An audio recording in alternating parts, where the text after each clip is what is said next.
Mesdames et messieurs, oui, c'est un honneur et un plaisir pour moi de vous présenter le 45e et le 47e président des États-Unis d'Amérique, Donald J.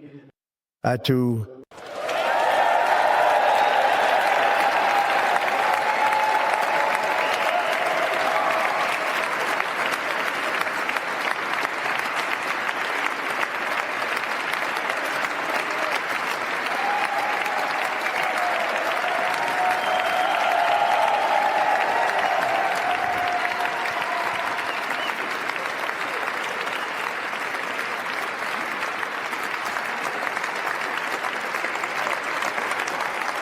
Merci beaucoup à tous.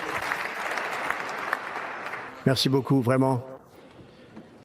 Vice-président Vance, président de la Chambre Johnson, sénateur Thune, président de la Cour suprême Roberts, juge de la Cour suprême des États-Unis, président Clinton, président Bush, président Obama, président Biden, vice-présidente Harris, et oui, mes concitoyens, l'âge d'or de l'Amérique commence dès maintenant.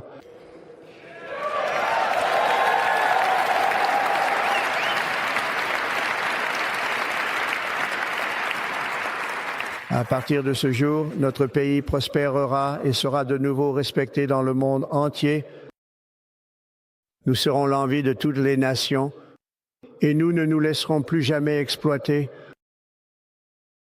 Chaque jour de l'administration Trump, je mettrai très simplement l'Amérique en premier,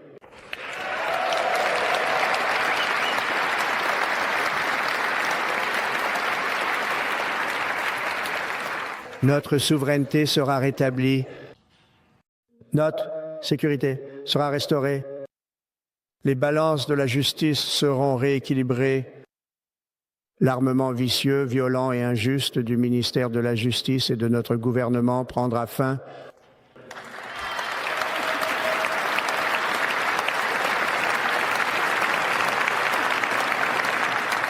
Et notre priorité absolue sera de créer une nation fière, prospère et libre.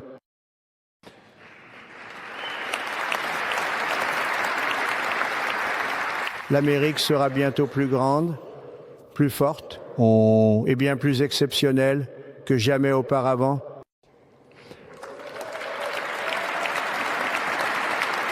Je reviens à la présidence confiant et optimiste que nous sommes, au début d'une nouvelle ère passionnante de succès national. Une vague de changements balaie le pays, la lumière du soleil inonde le monde entier. Et l'Amérique a la chance de saisir cette opportunité comme jamais auparavant. Mais d'abord, nous devons être honnêtes sur les défis auxquels nous faisons face. Bien qu'ils soient nombreux, ils seront anéantis par ce grand élan que le monde observe maintenant aux États-Unis d'Amérique. Alors que nous nous rassemblons aujourd'hui, notre gouvernement fait face à une crise de confiance. Depuis de nombreuses années, un établissement radical et corrompu a extrait le pouvoir et la richesse de nos citoyens, tandis que les piliers de notre société sont brisés et apparemment incomplets, en mauvais état. Nous avons maintenant un gouvernement qui ne peut même pas gérer une simple crise chez nous, tout en trébuchant dans un catalogue continu d'événements catastrophiques à l'étranger. Il échoue à protéger nos magnifiques citoyens américains respectueux des lois, mais offre un sanctuaire et une protection aux criminels dangereux.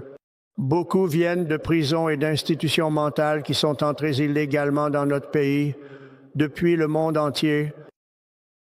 Nous avons un gouvernement qui a donné un financement illimité à la défense des frontières étrangères, mais refuse de défendre les frontières américaines, ou plus important encore, son propre peuple. Notre pays ne peut plus fournir de services en temps d'urgence, comme l'ont récemment montré les merveilleux habitants de la Caroline du Nord, ont été si maltraités.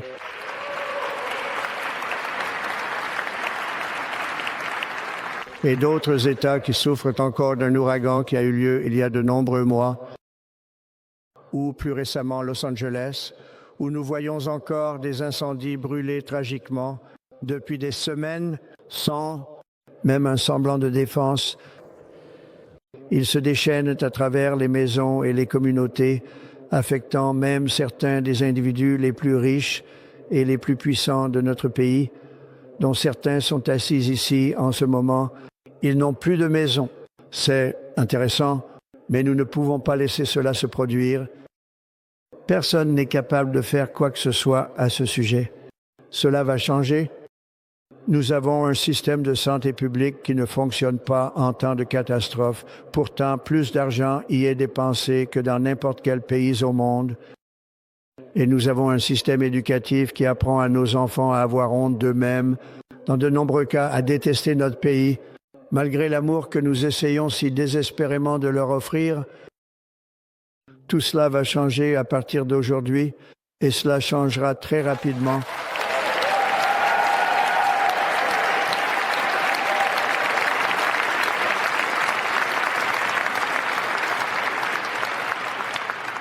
Mon élection récente est un mandat pour inverser complètement et totalement une horrible trahison et toutes ces nombreuses trahisons qui ont eu lieu, et pour rendre au peuple sa foi, sa richesse, sa démocratie et en effet sa liberté. À partir de ce moment, le déclin de l'Amérique est terminé.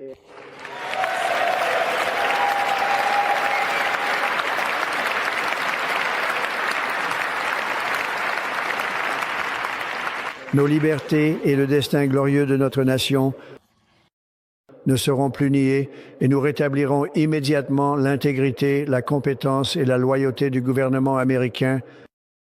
Au cours des 8 dernières années, j'ai été testé et mis au défi plus que n'importe quel président dans notre histoire de 250 ans et j'ai beaucoup appris en chemin. Le chemin pour reconquérir notre République n'a pas été facile, je peux vous le dire. Ceux qui souhaitent arrêter notre cause ont essayé de prendre ma liberté et même de prendre ma vie. Il y a seulement quelques mois, dans un magnifique champ en Pennsylvanie, une balle d'assassin a traversé mon oreille. Mais j'ai ressenti à ce moment-là, et je crois encore plus maintenant, que ma vie a été sauvée pour une raison. J'ai été sauvé par Dieu pour rendre à l'Amérique sa grandeur.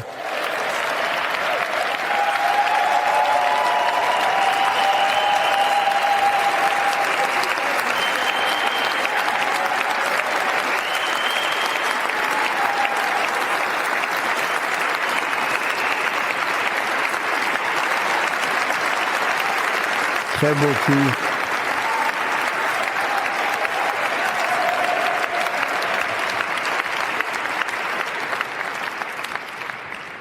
C'est pourquoi, chaque jour, sous notre administration de patriotes américains, nous travaillerons pour faire face à chaque crise avec dignité, puissance et force.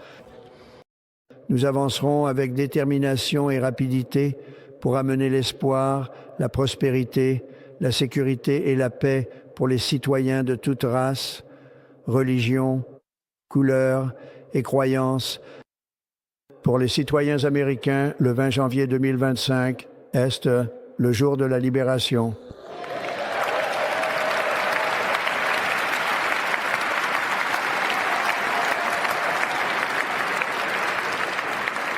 J'espère que notre récente élection présidentielle sera retenue comme la plus grande et la plus conséquente de l'histoire de notre pays. Comme notre victoire l'a montré, la nation entière s'unit rapidement derrière notre programme avec des augmentations spectaculaires du soutien de pratiquement tous les éléments de notre société, jeunes et vieux, hommes et femmes, Afro-américains, Hispano-américains, Asiatiques américains, urbains, suburbains, ruraux.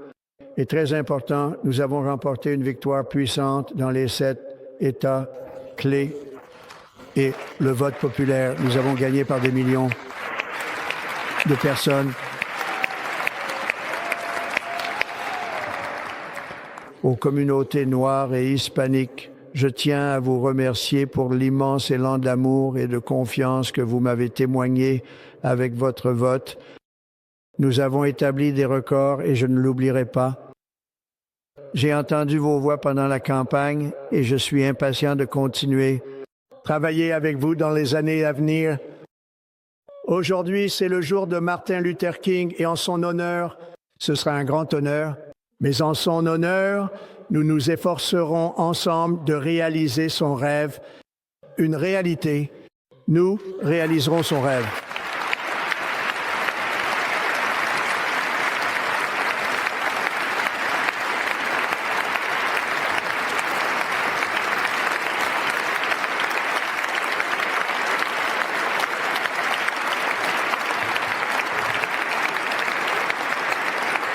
L'unité nationale revient maintenant à l'Amérique.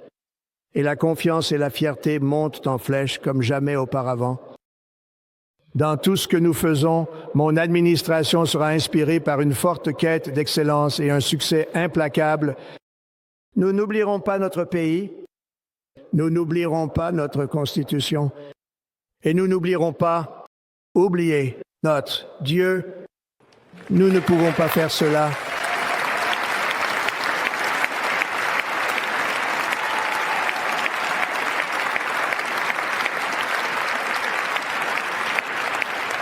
Aujourd'hui, je signerai une série de décrets exécutifs historiques avec ces actions.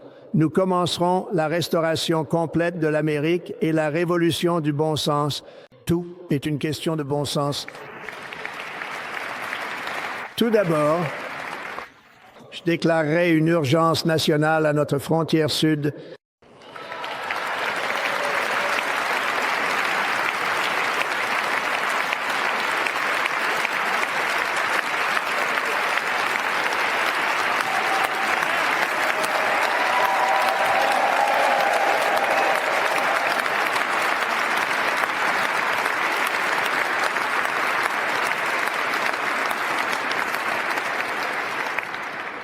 Toute entrée illégale sera immédiatement arrêtée et nous commencerons le processus de renvoi de millions et millions d'étrangers criminels vers les endroits d'où ils viennent.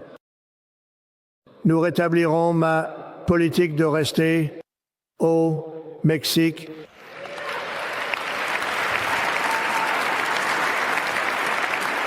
Je mettrai fin à la pratique de l'attraper-relâcher et j'enverrai des troupes à la frontière sud pour repousser l'invasion désastreuse de notre pays.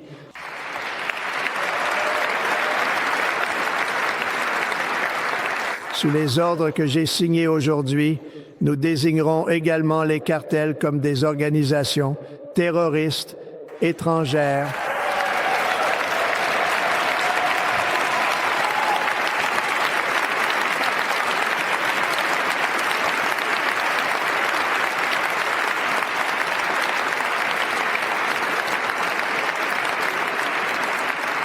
Et en invoquant l'acte des ennemis étrangers de 1798, je dirigerai notre gouvernement pour utiliser toute la puissance immense des forces de l'ordre fédéral et étatique afin d'éliminer la présence de toutes les gangs étrangères et réseaux criminels, apportant un crime dévastateur aux États-Unis, y compris dans nos villes et centres-villes.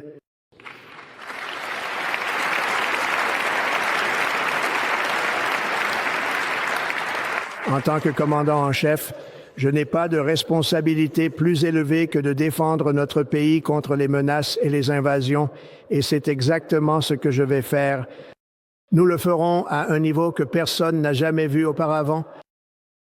Ensuite, je demanderai à tous les membres de mon cabinet de mobiliser les vastes pouvoirs à leur disposition pour vaincre ce qui était une inflation record et réduire rapidement les coûts et les prix.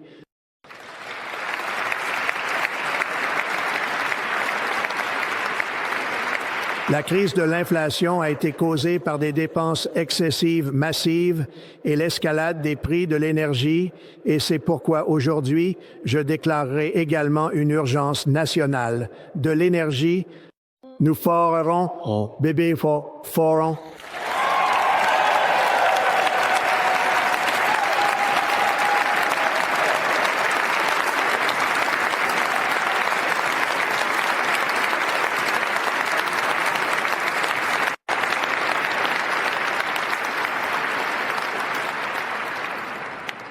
L'Amérique sera à nouveau une nation manufacturière et nous avons quelque chose qu'aucune autre nation manufacturière n'aura jamais, la plus grande quantité de pétrole et de gaz de tous les pays sur Terre, et nous allons l'utiliser.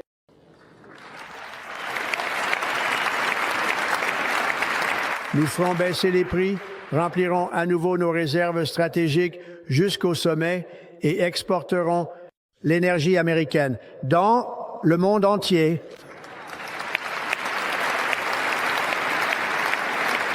Nous serons à nouveau une nation riche et c'est cet or liquide sous nos pieds qui nous aidera à le faire. Avec mes actions d'aujourd'hui, nous mettrons fin au Green New Deal et nous révoquerons le mandat des véhicules électriques, sauvant notre industrie automobile et tenant ma promesse sacrée envers nos grands travailleurs de l'automobile américains.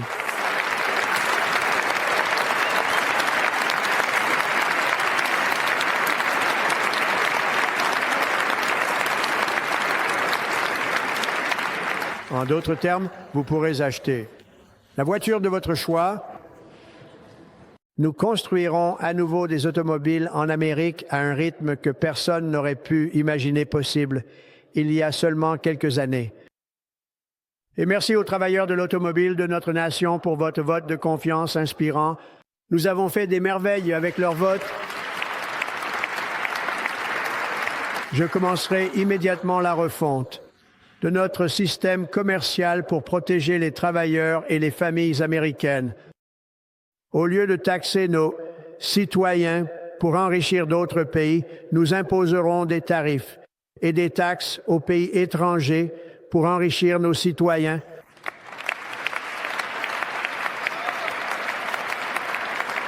À cette fin, nous établissons le service des revenus externes pour collecter tous les tarifs, droits et recettes. Ce sera des montants massifs d'argent qui afflueront dans notre trésor provenant de sources étrangères. Le rêve américain sera bientôt de retour et prospérera comme jamais auparavant.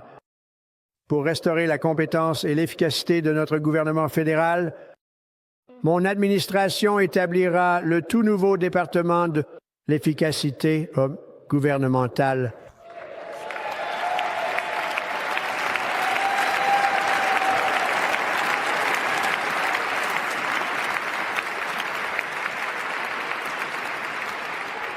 Après des années et des années d'efforts fédéraux illégaux et inconstitutionnels pour restreindre la libre expression, je signerai également un décret exécutif pour arrêter immédiatement toute censure gouvernementale et ramener la liberté d'expression en Amérique.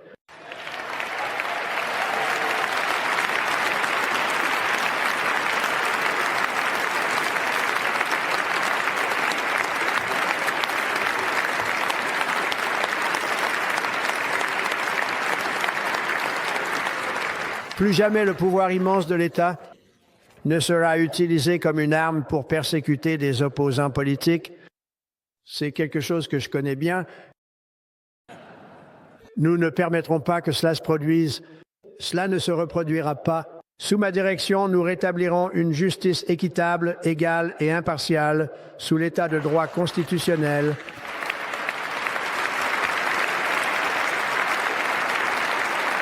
Et nous allons ramener la loi et l'ordre dans nos villes.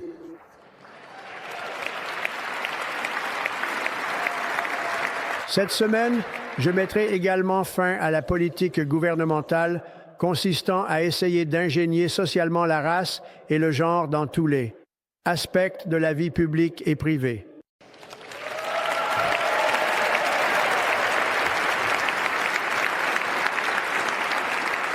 Nous forgerons une société qui est aveugle à la couleur et basée sur le mérite,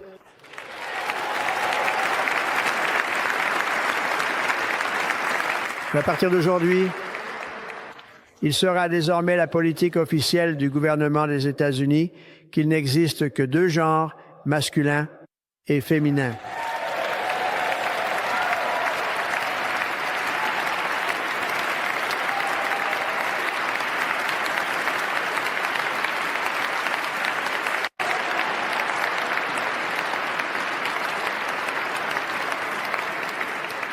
Cette semaine, je réintégrerai tous les militaires qui ont été injustement expulsés de notre armée pour s'être opposés à l'obligation de vaccination contre le COVID, avec les arriérés de salaire.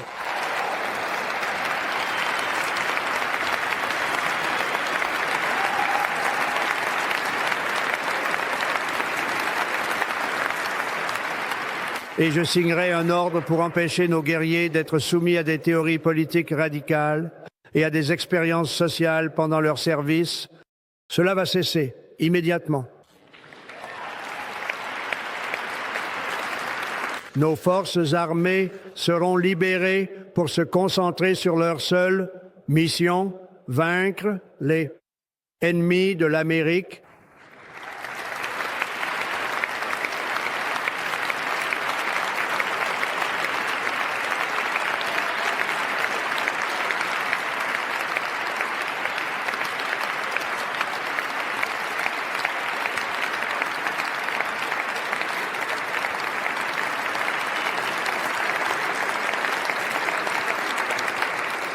Comme en 2017, nous allons à nouveau construire l'armée la plus forte que le monde ait jamais vue.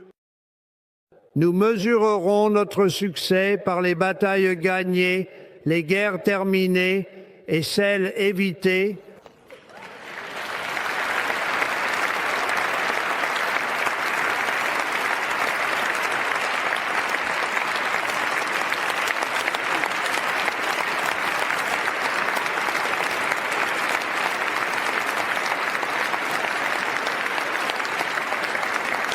Mon héritage le plus fier sera celui d'un faiseur de paix et d'unificateur.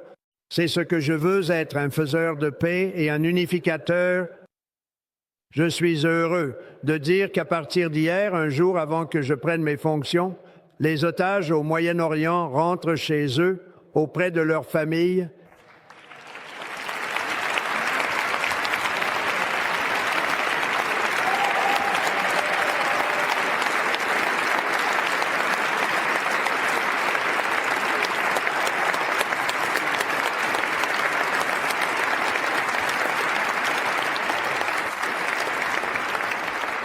À vous, l'Amérique retrouvera sa place légitime en tant que nation la plus grande, la plus puissante, la plus respectée sur Terre, inspirant l'émerveillement et l'admiration du monde entier.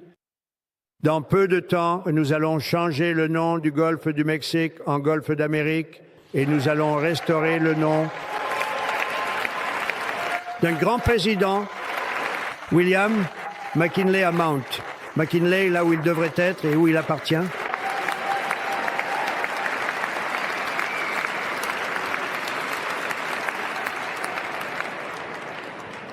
Le président McKinley a rendu notre pays très riche grâce aux tarifs douaniers et grâce à son talent. C'était un homme d'affaires naturel et il a donné à Teddy Roosevelt l'argent pour beaucoup des grandes choses qu'il a faites, y compris le canal de Panama, qui a été bêtement donné au pays du Panama après les États-Unis. Les États-Unis, je veux dire, pensez-y, ont dépensé plus d'argent que jamais sur un projet auparavant et ont perdu 38 000 vies dans la construction du canal de Panama. Nous avons été très maltraités à cause de ce cadeau insensé qui n'aurait jamais dû être fait. Et la promesse de Panama envers nous a été rompue. Le but de notre accord et l'esprit de notre traité a été totalement violé. Les navires américains sont sévèrement surfacturés et ne sont pas traités équitablement, de quelque manière que ce soit. Et cela inclut la marine des États-Unis et, par-dessus tout, la Chine exploite le canal de Panama. Et nous ne l'avons pas donné à la Chine, nous l'avons donné à Panama et nous le reprenons.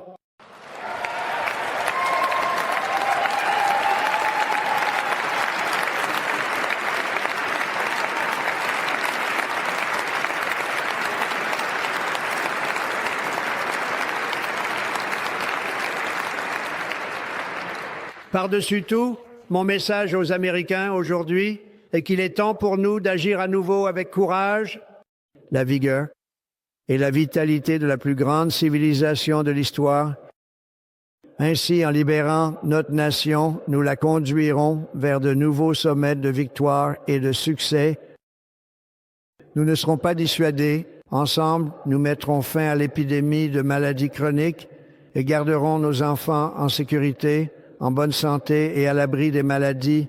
Les États-Unis se considéreront à nouveau comme une nation en croissance, une nation qui accroît notre richesse, étend notre territoire, construit nos villes, élève nos attentes et porte notre drapeau vers de nouveaux et magnifiques horizons.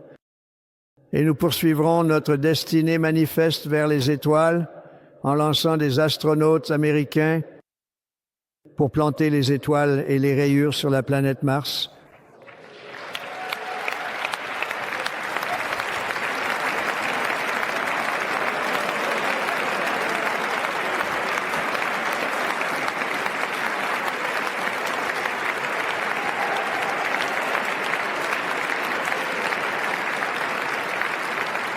L'ambition est le sang vital d'une grande nation. Et en ce moment, notre nation est plus ambitieuse que toute autre. Il n'y a pas de nation comme notre nation. Les Américains sont des explorateurs, des bâtisseurs, des innovateurs, des entrepreneurs et des pionniers. L'esprit de la frontière est inscrit dans nos cœurs. L'appel de la prochaine grande aventure résonne au plus profond de nos âmes. Nos ancêtres américains ont transformé un petit groupe de colonies à la lisière d'un vaste continent en une puissante république des citoyens les plus extraordinaires de la Terre. Personne ne s'en approche. Les Américains ont parcouru des milliers de kilomètres à travers une terre accidentée de nature sauvage indomptée. Ils ont traversé des déserts, escaladé des montagnes, bravé des dangers innombrables, conquis le Far West, mis fin à l'esclavage, sauvé des millions de la tyrannie. Ils ont sorti des milliards de la pauvreté, maîtrisé l'électricité, fendu l'atome, lancé l'humanité dans les cieux et mis l'univers du savoir humain dans la paume de la main humaine. Si nous travaillons ensemble, il n'y a rien que nous ne puissions faire et aucun rêve que nous ne puissions réaliser. Beaucoup de gens pensaient qu'il était impossible pour moi de réaliser un tel retour politique historique. Mais comme vous le voyez, me voici. Le peuple américain a parlé.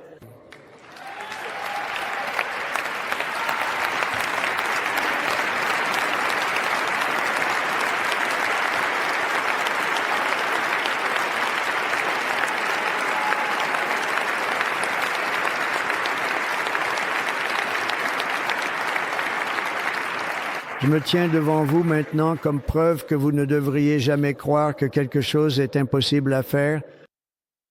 En Amérique, l'impossible est ce que nous faisons de mieux.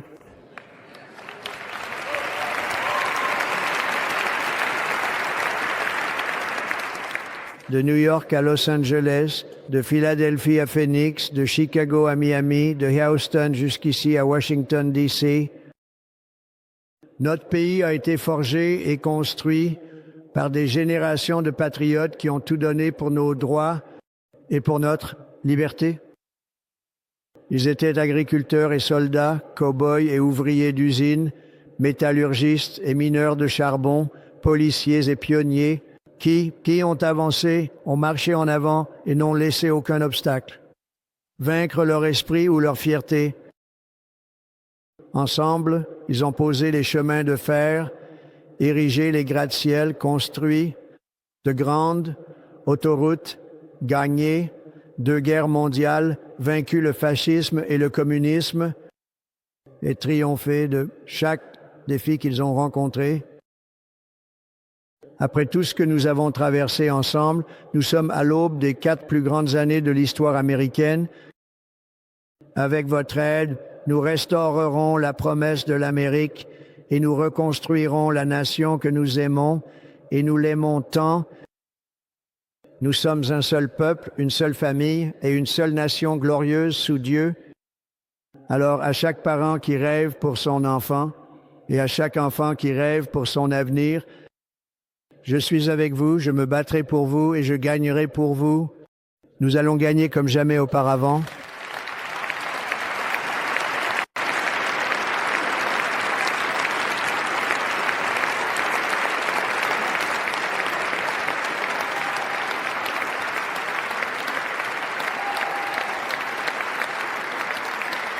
Merci. Ces dernières années, notre nation a beaucoup souffert, mais nous allons la ramener et la rendre à nouveau grande, plus grande que jamais auparavant. Nous serons une nation comme aucune autre, pleine de compassion, de courage et d'exceptionnalisme. Notre puissance arrêtera toutes les guerres et apportera un nouvel esprit d'unité à un monde qui a été en colère, violent et totalement imprévisible. L'Amérique sera à nouveau respectée et admirée, y compris par les personnes de religion, de foi et de bonne volonté. Nous serons prospères, nous serons fiers, nous serons forts et nous gagnerons comme jamais auparavant. Nous ne serons pas conquis, nous ne serons pas intimidés, nous ne serons pas brisés et nous ne échouerons pas.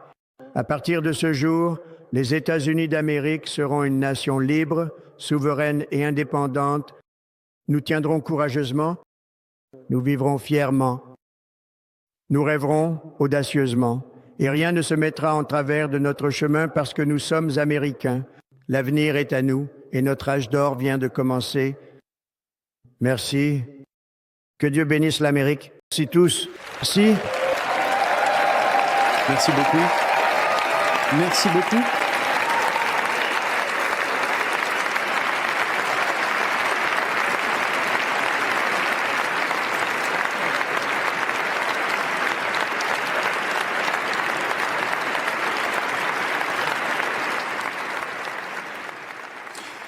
Donald Trump, son premier discours en tant que président des États-Unis, après avoir prêté serment. Vous regardez France 24.